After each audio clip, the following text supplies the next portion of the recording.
Here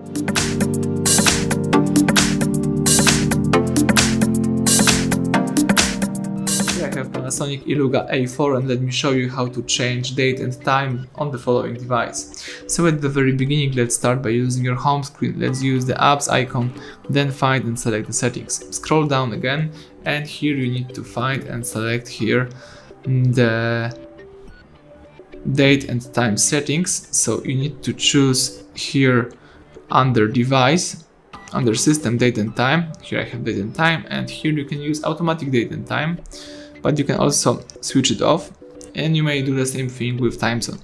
Now you can set date manually right here. Just tap OK and choose your date. You can set the time, and you may also select the time zone. But if you would like to go back to automatic configuration, you can do it. You can do it by using GPS or network provider. Right here you may do the same with the time zone, and basically that's it. Everything went well. Thank you for watching. Please subscribe our channel, leave thumbs up under the video.